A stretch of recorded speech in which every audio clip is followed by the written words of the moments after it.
दोस्तों, ये सचमुच में चौंकाने वाली खबर है, बल्कि स्तब्ध कर देने वाली खबर है कि भारतीय वायुसेना युद्ध के दौरान पाकिस्तान के 6 विमानों को गिरा देती है और उसकी जानकारी देश से छिपा ली जाती है। यहाँ तक कि संसद को भी नहीं बताया जाता।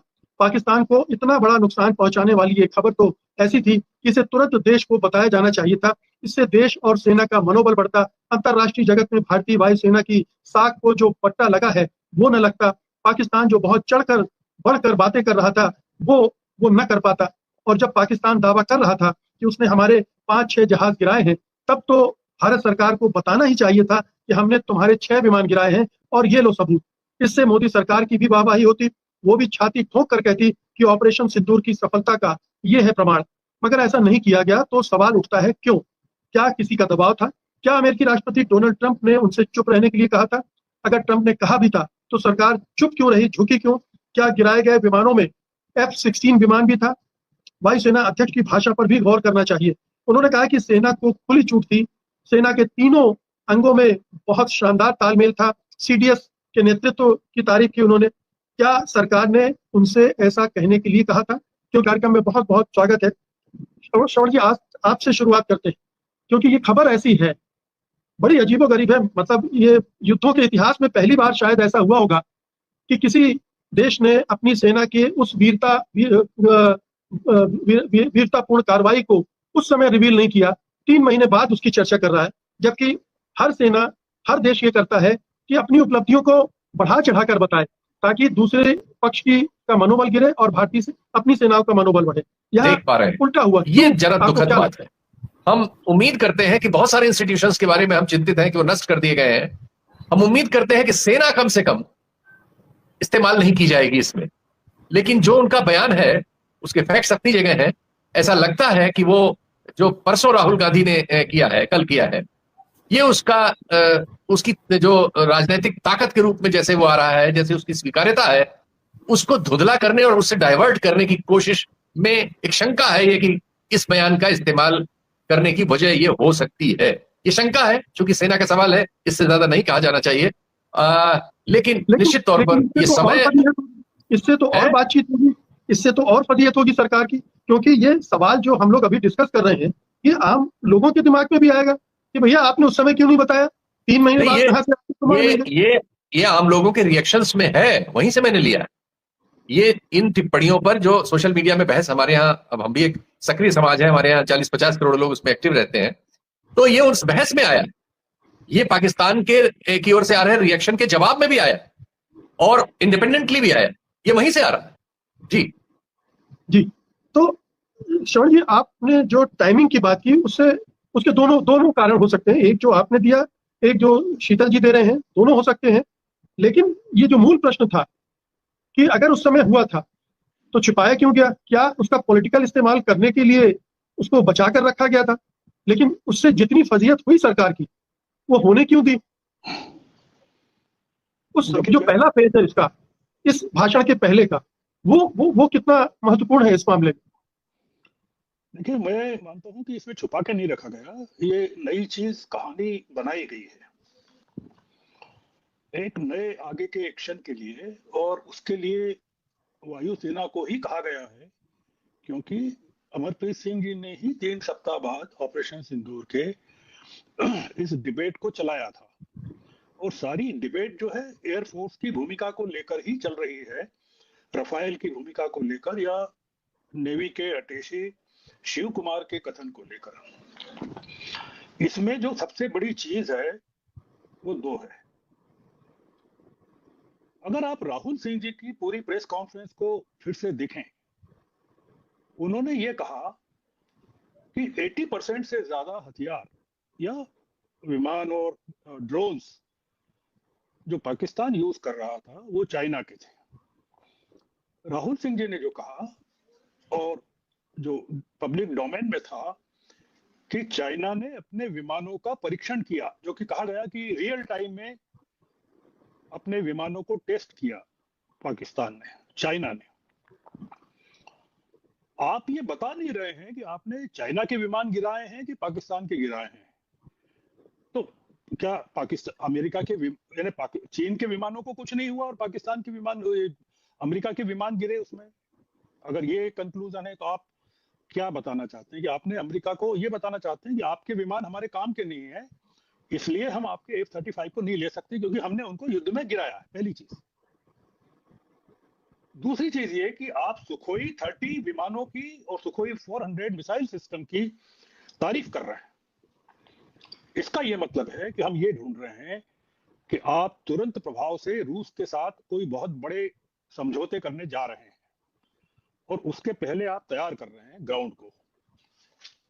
तीसरी बात ये कि अमरप्रीत सिंह जी कहते हैं जो कहते हैं, हमारा ये पूछना है कि जब आप तीसरी बात ये कि अमरप्रीत सिंह जी कहते हैं जो कहते हैं, हमारा ये पूछना है कि जब आपने सैटेलाइट इमेजनरीज और रिपोर्ट्स पहले जो बताई हमको, वो ये बताई देश को, दुनिया को तुरंत बता दी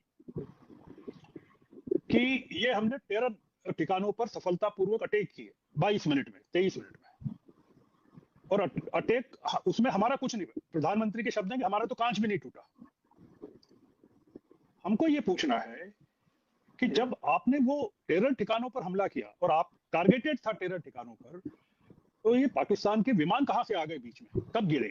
मतलब आपने 22 मिनट में जब ऑपरेशन खत्म ही हो गया और आपने केवल 13 ठिकानों पर हमले किए, और अमरप्रीत सिंह जी कह रहे हैं कि after attack we inform DGMO of Pakistan that we have no military aspirations, only terror targets and the Pakistan DGMO did not agree. हमारा ये कहना है कि जब आपने सफल ऑपरेशन कर दिया और उसकी वाहवाही ले रहे हैं प्रधानमंत्री और रक्षा मंत्री और सब लोग ले चुके, तो ये जो आपने 6 जो गिराए विमान, ये क्या 22 मिनट के ऑपरेशन के बाद गिराए क्या? कि आपने पाकिस्तान ने अटैक किया तो आपने उनके अटैक को रिवर्स किया, उनको डाउन किया। तो ये मैं कुल मिलाकर ये कहना चाहता हूं कि इससे क्या हो रहा है, छुपाने की बात नहीं, इससे पूरी इमेज सरकार की, विपक्ष की नजरों में, देश की नजरों में, डिफेंस के एक्सपर्ट्स की नजरों में, वायुसेना की नजरों में, थल सेना की नजरों में, और जो आपके डिप्टी डिफेंस चीफ हैं वो आपका शिव को, नेवी का जो अटैची है वो आपका सीडीएस है, वो सीडीएस ने कह रहे हैं चीफ को, एयर चीफ मार्शल कह रहे हैं इस चीज, जबकि वो शंग्रीला डायलॉग में सिंगापुर में जो ब्लूमबर्ग ने सवाल किया था वो सीडीएस से किया था। आप सीडीएस को आगे नहीं कर रहे हैं इस पूरे मामले में, आप एयर चीफ मार्शल को कर रहे हैं। इसमें कई चीजें, पूरे ऑपरेशन सिंदूर को आप 3 महीने से घसीट रहे हैं और मूल सवालों के जवाब नहीं दे रहे हैं कि सीज फायर क्यों किया, किसने किया, किसके कारण किया, किन शर्तों पे किया। और आपने अगर इतना नुकसान उनको पहुंचा दिया जो आज जो अमरप्रीत सिंह जी कह रहे हैं, तो आपको सीज फायर की जरूरत क्यों पड़ गई? तो ये इसके पीछे हमको जो बहुत बड़ा, जो 2 चीजें नजर आती है, कोई बहुत बड़ा पॉलिटिकल फॉरेन पॉलिसी के फ्रंट पर कोई बहुत बड़ा कंपल्शन, प्रेशर नजर आता है, और दूसरा ये कि हमको अपनी एयरफोर्स की कैपेबिलिटी को लेकर बहुत बड़ा संकट, इमीडिएट संकट पैदा हो गया है कि अब हमको ये लग गया है कि तेजस का जो प्रोजेक्ट है पूरा का पूरा, वो हमको शेल्व करना पड़ेगा, क्योंकि ये जो हमारा जो चल रहा है अमेरिका के साथ ट्रेड को लेकर, उसमें जो बेसिक इंजन है अमेरिका से, अब वो नहीं मिलेंगे। इसलिए अब हम पैनिक में हैं, और वो पैनिक हमको एक नए फ्रंट में डाल रहा है, नई डिफेंस डील में डाल रहा है। जी, एक सवाल है यहाँ पर श्रवण जी, कि क्या ये हड़बड़ी नहीं दिखाई जा रही है भारत सरकार की तरफ से, क्योंकि 15 अगस्त को ट्रंप और पुतिन मिल रहे हैं, और क्या पता कोई वहां समझौता हो जाए और मामला फिर दूसरा मोड़ ले ले। बहुत हड़बड़ी दिखा रहे हैं, जिसको पैनिक रिएक्शन कहते हैं वो है पुतिन, और अगर ट्रंप में यूक्रेन को लेकर कोई बहुत बड़ा समझौता हो जाता है तो हम लोगों को बहुत दिक्कत का काम है, क्योंकि रूस के खिलाफ सारी सैंक्शंस समाप्त हो जाएंगी उस स्थिति में, और बहुत सारी चीजें बदल जाएगी। और ट्रंप और चाइना के बीच भी अगर समझौता हो जाता है, हम लोग बुरी तरह फंसने वाले हैं। मैं केवल एक ही शब्द कहता हूँ, फॉरेन पॉलिसी फ्रंट पर जो हमारी नीतियां हैं, उसको मोदी जी ने बहुत ही ज्यादा कॉम्प्लिकेटेड और मिस्टीरियस और आगे के लिए बहुत डिफिकल्ट बना दिया है, सस्पिशियस बना दिया, मिस्टीरियस बना दिया। ये बहुत पैनिक में जो कर रहे हैं वो बहुत भयानक चीज है, जिसको कहना चाहिए कि ये सवाल अब और पूछे जाएंगे सरकार से। राहुल गांधी के लिए इन्होंने और एक बड़ा बम दे दिया है, वो तो एटम बम उन्होंने छोड़ा, ये परमाणु बम दे दिया सरकार ने राहुल गांधी के हाथ। मेरा ऐसा मानना जी। नरेश जी, पॉलिटिकल इस्तेमाल सेना का ये सरकार लगातार कर रही है। पुलवामा उसका एक बहुत बड़ा उदाहरण है, लेकिन ऐसे बहुत सारे उदाहरण हैं जिसमें सेना का इस्तेमाल इस सरकार ने अपनी राजनीति के लिए किया। क्या ये भी एक राजनीतिक इस्तेमाल है? दो तरह से आप सेना से वो चीजें कहलवा रहे हैं जो आप खुद नहीं कह सके संसद में बहस के दौरान। जो आपके पास अगर इसकी इंफॉर्मेशन होगी तो आपने न तो उस युद्ध के दौरान कहलवाई, न उसके बाद कहीं, और आज 3 महीने बाद आप एयरफोर्स के चीफ से ये बात कहलवा रहे हैं। तो ये पॉलिटिकल इस्तेमाल देश के अंदर और पॉलिटिकल इस्तेमाल आप विदेश की नीति में करें तो चलिए ठीक है, तो देश हित का मामला है, अगर अच्छे से आप कर रहे हैं तो स्वागत है। लेकिन ये इस्तेमाल क्या बताता है? देखिए, ये जो आज जो सबसे स्ट्राइकिंग जो बात उन्होंने राजनीतिक अगर दृष्टि से देखें तो उन्होंने ये बात कही है कि पॉलिटिकल विल थी और हमें पूरी तरह से छूट थी, हम जो चाहें करें।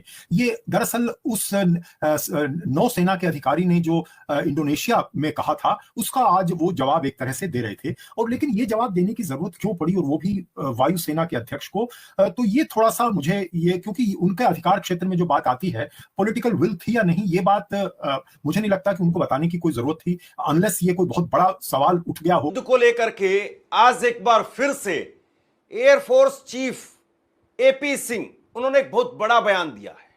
उन्होंने कहा है कि हमने पाकिस्तान के 5 देखिए, पाकिस्तान की तरफ से सोशल मीडिया पर उनके रिटायर्ड अफसरों वगैरह के खंडन आ चुके हैं, और जैसा कि ऐसी स्थिति में होता है, और जो आपने अपने रक्षा मंत्री का भी आ गया है खंडन। वैसे आज ही उन्होंने अपनी बात, पुरानी बात फिर से कही है, रक्षा मंत्री ने भी उनके खंडन किया है।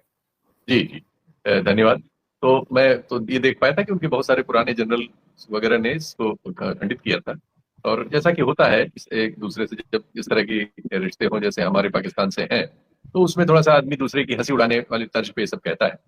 इससे इतर मैं इस पर आना चाहता हूँ कि चूंकि जो महत्वपूर्ण बिंदु मैं भी समझता था वो शमन जी ने पहले अच्छा इनिशिएट किया और बाद में उसको कौशिक साहब ने भी आगे बढ़ाया ही है। ये चीज एक चीज हमें दिखा रही है कि जो हमारा अभी नेतृत्व है भारत में, राजनीतिक नेतृत्व जो है, ये इसमें कोई न इसका कोई दीर्घकालिक और स्टेबल प्रोग्राम है विदेश नीति और रक्षा नीति या इवन अर्थनीति को लेकर, और न इनके पास कंटिजेंसी का ठीक से कोई इंतजाम है। ये रिएक्शन में चल रहे हैं। पूरी कोशिश की इस रजीम ने 11 साल की, ट्रंप साहब से उसके रिश्ते और अमेरिका से उसके रिश्ते, पश्चिम से उसके रिश्ते, रूस और चीन से रिश्ते बिगड़ने की कीमत पर भी किए जाए, और ये करने की कोशिश में बहुत सारी त्रुटियां हुई जिसकी वजह से हमारे पास ये सब खबरें आई हैं, बहुत बार आई हैं कि पाकिस्तान को थोड़ी एक्सेस रूस में भी मिल गई जो इसके पहले नहीं थी, इनके ही दौर में, और रूसी एस्टेब्लिशमेंट भी दोनों चीजों पर विचार करने की लाइन पे चल पड़ा। ऐसी परिस्थिति है अंतरराष्ट्रीय जिसमें रूस और चीन आजकल एक दूसरे के लिए अपरिहार्य है। रूस का जो भी एनर्जी सेल है उसका लगभग आधा चीन खरीद रहा है, लेकिन इसमें राजनीतिक निहितार्थ हम साफ तो दोस्तों ये थी आज की हमारी वीडियो। मजीद अगर आप इस तरह की वीडियो देखना चाहते हैं और भारतीय मीडिया रिएक्शन सुनना चाहते हैं पाकिस्तानी पॉलिटिक्स और मजीद खबरों के हवाले से, तो हमारे इस चैनल को बेल की घंटी के साथ ज़रूर सब्सक्राइब करें। मिलते हैं अगली वीडियो में, तब तक के लिए इजाज़त दें। अल्लाह हाफिज़। पाकिस्तान।